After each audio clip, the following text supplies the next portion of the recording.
Китайцы заинтересовались российскими процессорами и ПО, взлеты и падения отечественного Роскосмоса и возможность для вас, наших телезрителей, попасть в IT-индустрию Якутии. В эфире программа о технологиях, инновациях и том, что изменит нашу жизнь в обозримом будущем. Это новости IT. Поехали! Apple в погоне за технологией 5G выкупила у Intel большую часть бизнеса по производству модемов для мобильных устройств. Кроме разработок и патентов, получили они еще и более 2000 сотрудников. Сумма сделки ни много ни мало – $1 миллиард. Как заявляют в Купертино, с Intel они работают давно, есть много общих взглядов на будущее и так далее и тому подобное. Но все это лирика. Что в сухом остатке? Apple до весны этого года всерьез возлагали надежду на Intel. Процессорный гигант обещал, что выпустит собственные чипы 5G и в связи с разразившейся торговой войной между США и Китаем избавит яблочников от нужды обращаться за ними в Huawei. Но то ли не хватило желания и времени, то ли технология действительно сложна в разработке. Но касаемо разработок оборудования для сетей 5-го поколения, интеловцы в итоге сказали, что эксперимент, очевидно, неудачный. И Apple остались без технологии. Но, как говорится, не можешь победить — возглавь. И яблочники возглавили. Вот таким образом бывшее подразделение Intel и отошло к детищу Стива Джобса. Согласно контракту, кстати, Intel не совсем остаются за бортом. Компания сохранила за собой право разрабатывать и выпускать модемы для любого вида оборудования, но кроме смартфонов. Благо, есть куда развернуться, и на кирпичах с экранами технологии не заканчиваются. Есть еще компьютеры, беспилотники, интернет-вещи и так далее. А самое интересное, что разрабатывали Intel, купили Apple, чтобы не сотрудничать с Huawei, а неудел в итоге остались Qualcomm, которые и рассчитывали на контракты после этих неудач. Такой вот техносериал получился. Третьего дня глава Роскосмоса Дмитрий Рогозин представил отчет о роботе Федоре и о работе Международной космической станции, сокращенно МКС. Просьбу робота о смене имени и о том, что машина самостоятельно завела себе страничку в Facebook, мы обсудили в прошлом, 8-м выпуске. Кто не видел, можете посмотреть повтор на Ютубе, либо Instagram TV. Тогда мы дружно посмеялись с Дмитрием Олеговичем, но теперь как-то не до шуток. Поэтому сначала о том, что он сказал и показал президенту, а потом небольшой анализ. Касаемо Федора, Рогозин заявил, что запуск робота в космос будет произведен впервые в мире. И вообще он весь из себя такой замечательный и уникальный. Далее последовали планы о количестве запусков аппаратов в космос.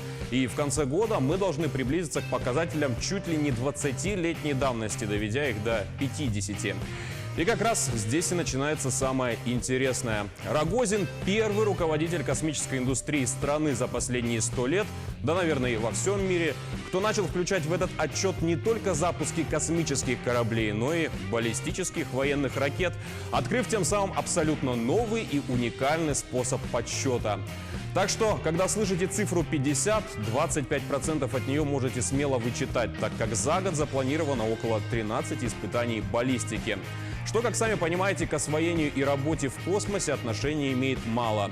Говоря о рекордах, если мы, к примеру, обратимся к 1982 году, тогда, когда Советский Союз произвел 108 и только космических запусков. Прошло почти 40 лет, а количество в 2 раза меньше, но все равно рекордное. Также почему-то статистика Роскосмоса не отражает откровенно провальных оценочное понятие запусков.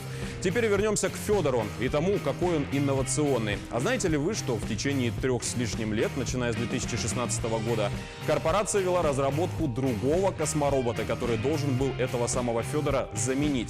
Если все так хорошо, то зачем это было нужно? И денег с тех пор потрачено почти 2,5 миллиарда рублей. Но проект прикрыли, приостановив до 2022 года.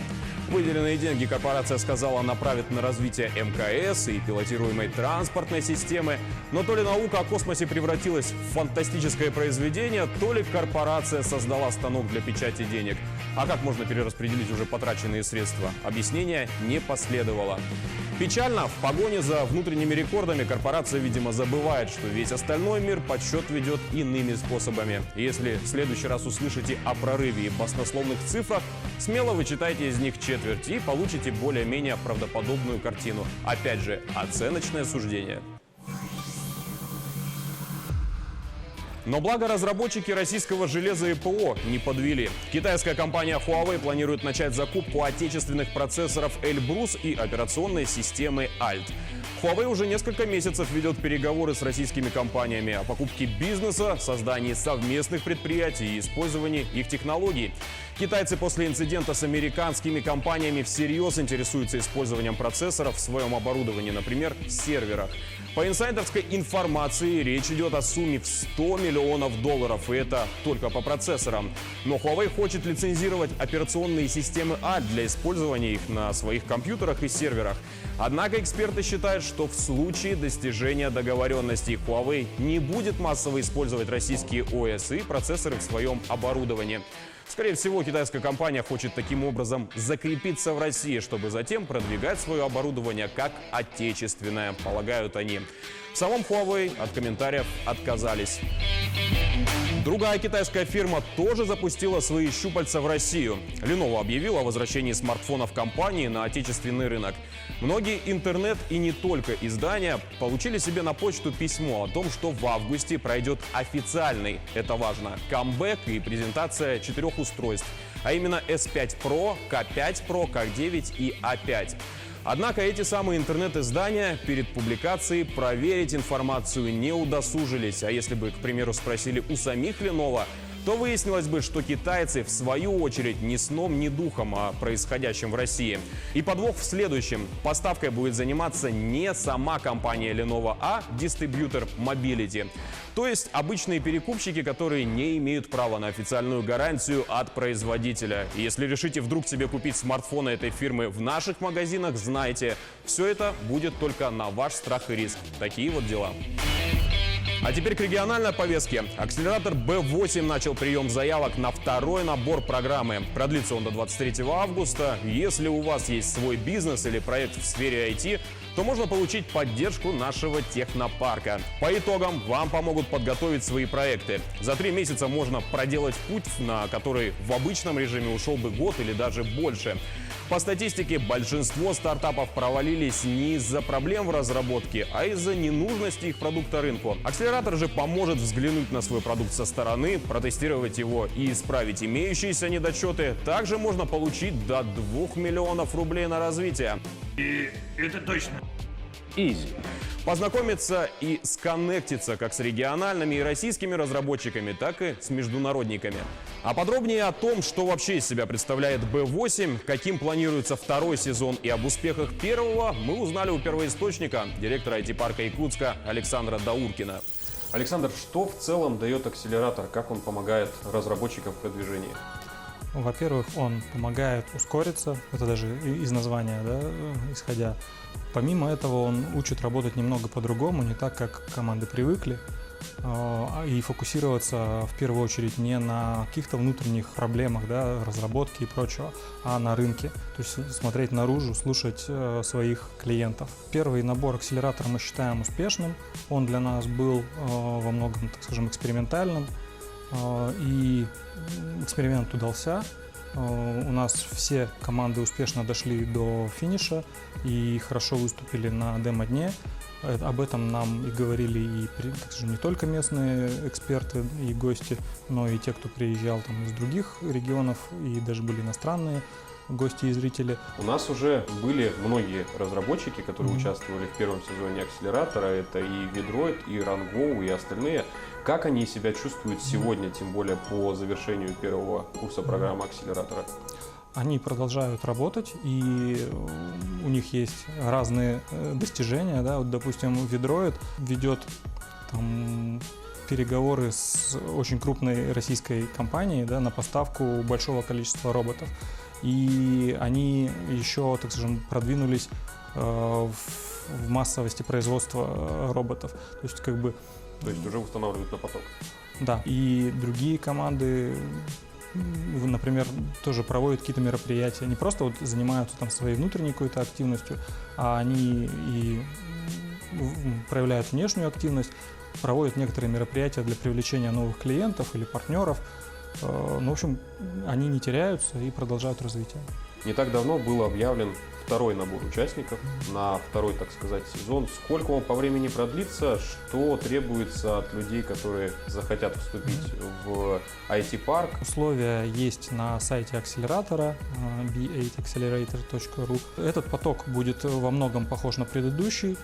но мы уже, так скажем, какие-то вещи будем делать немножко по-другому, да, то есть мы На опыте предыдущего. да, на опыте предыдущего уже увидели, что работает хорошо, что не очень хорошо, кое-что там поменяем, вот, но это, так скажем, небольшая настройка, а в целом, как бы, ну, даже первый поток был, в общем-то, правильно сделан в целом, да, то есть, ну, за исключением каких-то там мелких деталей. И расширяем, так скажем, да, то есть мы рассчитываем, что и заявок и изначально, и отобранных проектов будет больше. Если посмотреть на список разработчиков, которые участвовали в первом потоке акселератора, то там абсолютно разнообразные Да. проекты. Это и приложения, это и школа, и Видроид, и сайты по продуктам и так далее.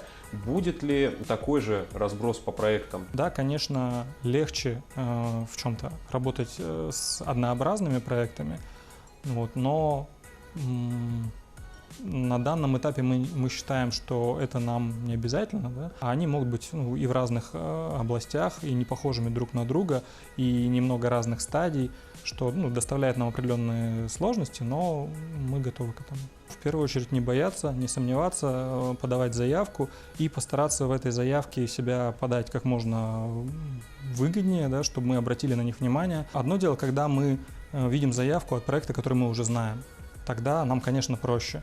Мы можем, так скажем, не сильно и вдаваться в подробности, потому что он уже знаком. Те же проекты, которых мы не знаем, особо важно как-то проявиться, показать себя, дать о себе больше информации, проявить какую-то активность. И в подтверждение вышесказанному рассмотрим одного из участников первого сезона. IT-школа Илларионова стала не просто хорошо себя чувствовать на рынке, но и вышла на расширение. И теперь ведет набор к себе в команду. У предприимчивых и смышленых ребят из районов Якутии появилась возможность попасть в IT-индустрию, получить работу и начать неплохо зарабатывать. Школа предлагает присоединиться людям, которые живут за пределами Якутска. Нужно пройти обучение и далее вести курсы в своих родных краях. Опыта работы по заявлению компании не требуется, так что шанс есть у каждого. О том, что из себя представляет школа Илларионова, посмотрите второй выпуск нашей программы или прочитайте на сайте illarionov.school/Якутия. Контакты и руководство к действию найдете там же. Ну а на сегодня все. Повтор программы вы найдете на YouTube-канале Якутия24, а также в Instagram-аккаунте yak24.ru.